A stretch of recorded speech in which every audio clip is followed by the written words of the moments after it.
Famous story channel में आपका स्वागत है। आइए आज हम सुनाते हैं मुंशी प्रेमचंद की लिखी हुई कहानी शिकारी राजकुमार। मई का महीना और मध्याह्न का समय था। सूर्य की आंखें सामने से हटकर सिर पर जा पहुंची थीं, इसलिए उनमें शील न था। ऐसा विदित होता था मानो पृथ्वी उसके भय से थर थर कांप रही थी। ठीक ऐसे ही समय एक मनुष्य एक हिरन के पीछे उन्मत्त भाव से घोड़ा दौड़ाए चला आ रहा था। उसका मुंह लाल हो रहा था और घोड़ा पसीने से लथपथ, किंतु मृग भी ऐसा भागता था मानो वायु वेग से जा रहा हो। ऐसा प्रतीत होता था कि उसके पग पृथ्वी को स्पर्श नहीं करते। इसी दौड़ की जीत हार पर उसका जीवन निर्भर था। पछुआ हवा बड़े जोर से चल रही थी। ऐसा जान पड़ता था मानो अग्नि और धूल की वर्षा हो रही हो। घोड़े के नेत्र रक्त वर्ण हो रहे थे और अश्वारोही के सारे शरीर का रुधिर उबल सा रहा था, किंतु मृग का भागना उसे इस बात का अवसर ना देता था कि वो अपनी बंदूक को संभाले। कितने ही ईंख के खेत, ढाक के वन और पहाड़ सामने, पेड़ और तुरंत ही सपने की संपत्ति की भांति अदृश्य हो गए। क्रमशः मृग पीछे की ओर मुड़ा।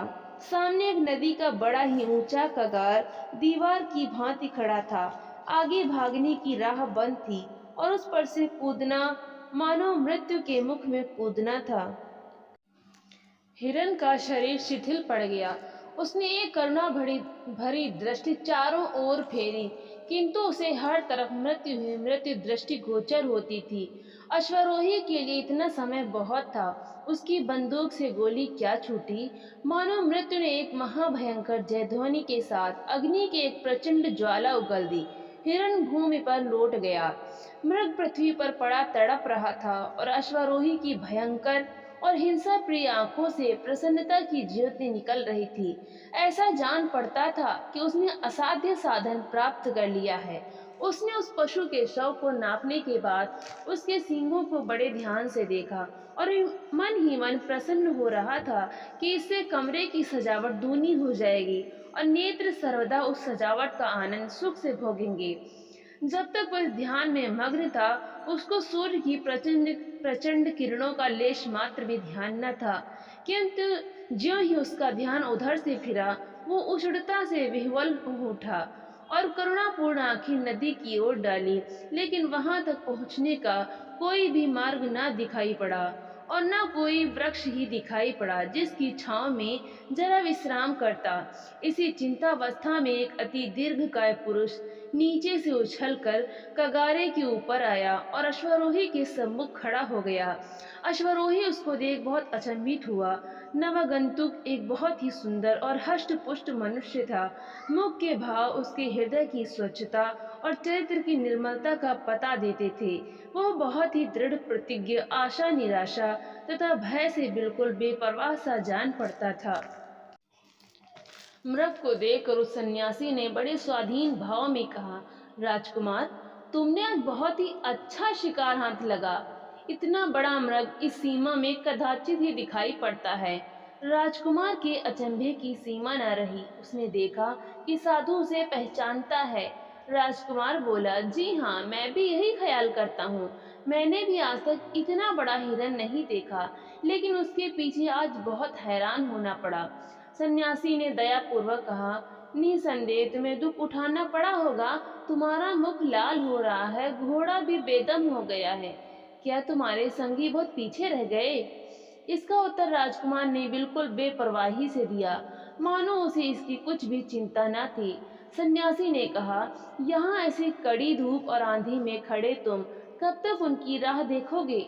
मेरी कुटी में चलकर जरा विश्राम कर लो। तुम्हें परमात्मा ने ऐश्वर्य दिया है। कुछ देर के लिए संन्याश्रम का रंग भी देखो, वनस्पतियों और नदी के शीतल जल का स्वाद लो। यह कहकर सन्यासी ने उस मृग के रक्त में मृत शरीर को ऐसी सुगमता से उठाकर कंधे पर धर लिया मानो वो एक घास का गट्ठर था और राजकुमार से कहा, मैं तो प्रायः कगार से ही नीचे उतर जाया करता हूँ, किंतु तुम्हारा घोड़ा संभव है न उतर सके। अतएव एक दिन की राह छोड़कर 6 मास की राह चलेंगे। घास यहाँ से थोड़ी ही दूर है और वही मेरी कुटी है। राजकुमार सन्यासी के पीछे चला। उसे सन्यासी के शारीरिक बल पर अचंभा हो रहा था। आधे घंटे तक दोनों चुपचाप चलते रहे। इसके बाद ढालू भूमि मिलनी शुरू हुई और थोड़ी देर में घाट आ पहुंचा। वहीं कदम्ब कुंज की घनी छाया में, जहां सर्वदा मृगों की सभा सुशोभित रहती, नदी की तरंगों का मधुर स्वर सर्वदा सुनाई दिया करता है, जहां हरियाली पर मयूर थिरकता, कपोतादि पक्षी होकर झूमते, लता द्रुमादि से सुशोभित सन्यासी की एक छोटी सी कुटी थी। सन्यासी की कुटी हरे भरे वृक्षों के नीचे सरलता और संतोष का चित्र बन रही थी। राजकुमार की अवस्था वहां पहुंचते ही बदल गई थी। यहाँ की शीतल वायु का प्रभाव उस पर ऐसा पड़ा जैसा मुरझाते हुए वृक्षों पर वर्षा का। उसे आज विदित हुआ कि तृप्ति कुछ स्वादिष्ट व्यंजनों पर निर्भर नहीं है और ना निद्रा सुनहरे तकियों की ही आवश्यकता रखती है। शीतल मंद सुगंध वायु चल रही थी। सूर्य भगवान अस्तांचल को पलायन करते हुए इस लोक को त्रसित नेत्रों से देखते जाते थे और सन्यासी एक वृक्ष के नीचे बैठा हुआ गा रहा था, उद्योग कर्मन की गति न्यारी। राजकुमार के कानों में स्वर की भनक पड़ी। उठ बैठा और सुनने लगा। उसने बड़े बड़े कलावंतों के गाने सुने थे, किंतु आज जैसा आनंद उसे कभी प्राप्त नहीं हुआ था। इस पद ने उसके ऊपर मानो मोहिनी मंत्र का जाल बिछा दिया। वह बिल्कुल बेसुध हो गया। सन्यासी की धुन में कोयल की कूक सरीखी मधुरता थी। सम्मुख नदी का जल गुलाबी चादर की भांति प्रतीत होता था। फूल हृदय की रेत चंदन की चौकी सी दिखती थी। राजकुमार को यह दृश्य स्वर्गीय सा जान पड़ने लगा। उस पर तैरने वाले जल जंतु ज्योतिर्मय आत्मा के सदृश दिख पड़ते थे, जो गाने का आनंद उठाकर मस्त से हो गए थे। जब गाना समाप्त हो गया, राजकुमार जाकर सन्यासी के सामने बैठ गया और भक्ति पूर्वक बोला, महात्मन, आपका प्रेम और वैराग्य सराहनीय है। मेरे हृदय पर इसका जो प्रभाव पड़ा है वो चिरस्थायी रहेगा। यद्यपि सम्मुख प्रशंसा करना सर्वथा अनुचित है, किंतु इतना मैं अवश्य कहूँगा कि आपके प्रेम की गंभीरता सराहनीय है। यदि मैं गृहस्थी के बंधन में ना पड़ा होता तो आपके चरणों से पृथक होने का ध्यान स्वप्न में भी ना करता। इसी अनुरागावस्था में राजकुमार कितनी ही ऐसी बातें कह गया जो स्पष्ट रूप से उसके आंतरिक भाव का विरोध करती थीं। सन्यासी मुस्कुराकर बोला, तुम्हारी बातों से मैं बहुत प्रसन्न हूँ और मेरी उत्कंठ इच्छा है कि तुमको कुछ दिन ठहराऊं, किंतु यदि मैं जाने भी दूं तो इस सूर्यास्त के समय तुम जा नहीं सकते। तुम्हारा रीवा पहुंचना दुष्कर हो जाएगा। तुम जैसे आखेट प्रिय हो वैसा मैं भी हूँ। हम दोनों को अपने अपने गुण दिखाने का अच्छा अवसर प्राप्त हुआ है। कदाचित तुम भय से न रुकते, किंतु शिकार के लालच से अवश्य रहोगे। राजकुमार को तुरंत ही मालूम हो गया कि जो बातें उन्होंने अभी अभी सन्यासी को कही थीं, वे बिल्कुल ऊपरी और दिखावे की थीं और हार्दिक भाव उनसे प्रकट नहीं हुए थे। आजन्म सन्यासी के समीप रहना तो दूर, वहां एक रात बिताना उसको कठिन जान पड़ने लगा।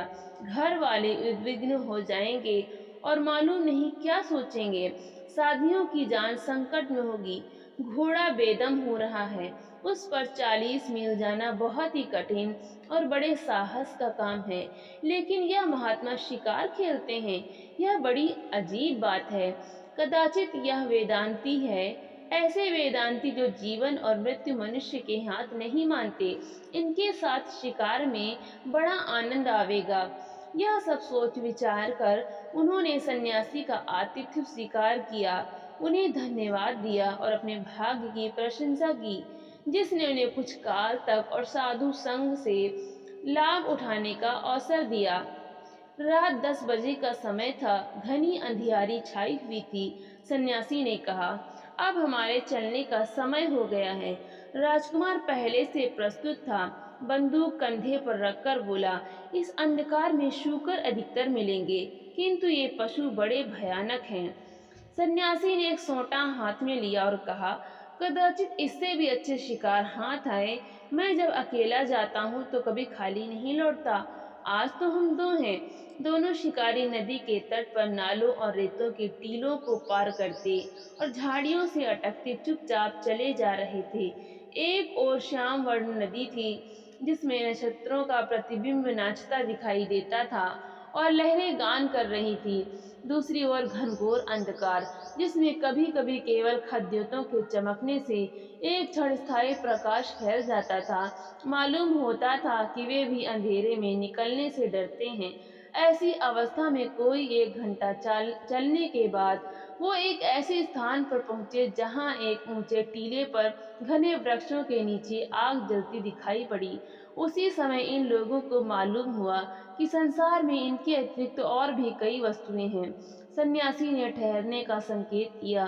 दोनों एक पेड़ की ओट में खड़े होकर ध्यान पूर्वक देखने लगे।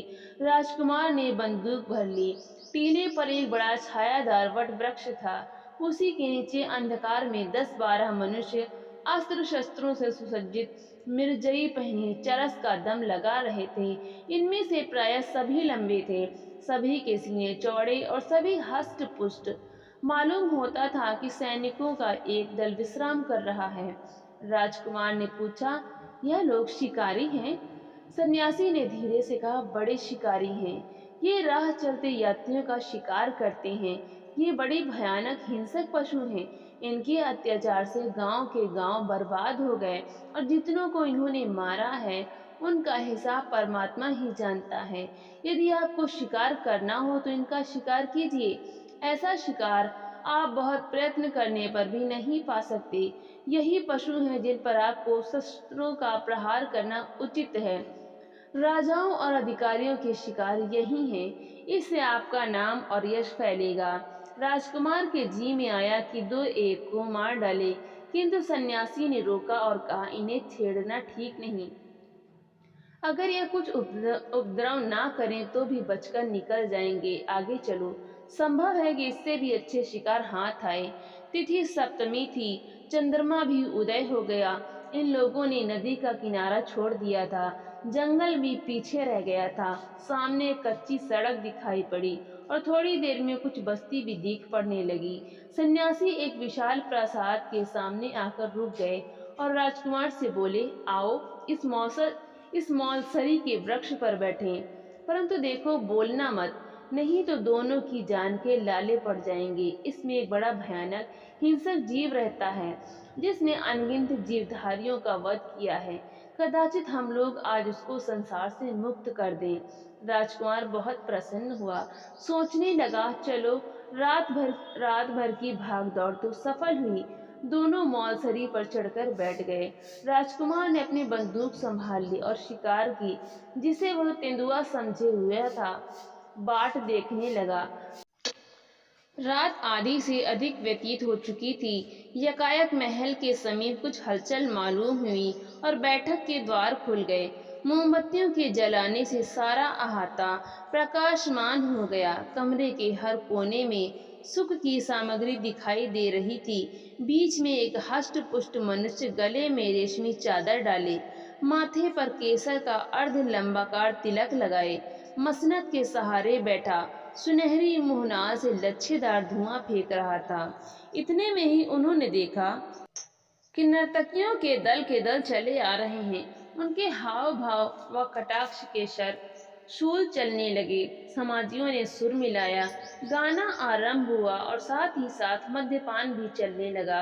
राजकुमार ने अचंभित होकर पूछा, यह तो कोई बहुत बड़ा रईस जान पड़ता है।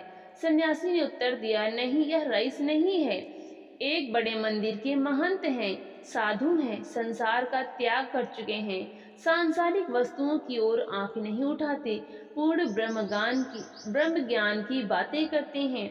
यह सब सामान इनकी आत्मा की प्रसन्नता के लिए है। इंद्रियों को वश में किए हुए इन्हें बहुत दिन हुए। सहस्रों सीधे साधे मनुष्य इन पर विश्वास करते हैं, इनको अपना देवता समझते हैं। यदि आप शिकार करना चाहते हैं तो इनका कीजिए। यही राजाओं और अधिकारियों के शिकार हैं। ऐसे रंगे हुए सियारों से संसार को मुक्त करना आपका परम धर्म है। इससे आपकी प्रजा का हित होगा तथा आपका नाम और यश फैलेगा।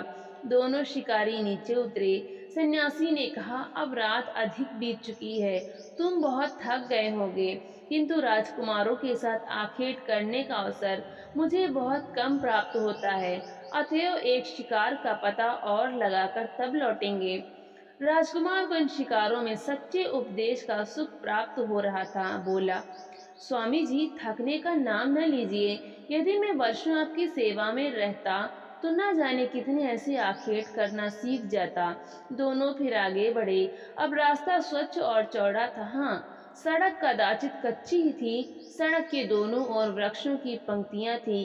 किसी किसी वृक्ष के नीचे रखवाले सो रहे थे। घंटे भर बाद दोनों शिकारियों ने एक ऐसी बस्ती में प्रवेश किया जहाँ की सड़कों, लालटेनों और अट्टालिकाओं से मालूम होता था कि कोई बड़ा नगर है। सन्यासी जी एक विशाल भवन के सामने एक वृक्ष के नीचे ठहर गए और राजकुमार से बोले, यह सरकारी कचहरी है। यहाँ राज्य का एक बड़ा कर्मचारी रहता है, उसे सूबेदार कहते हैं। इसकी कचहरी दिन को भी लगती है और रात को भी। यहाँ न्याय सुवर्ण और रत्नादिकों के मोल बिकता है। यहाँ की न्यायप्रियता द्रव्य पर निर्भर है। धनवान दरिद्रों को पैरों तले कुचलते हैं और उनकी गुहार कोई भी नहीं सुनता।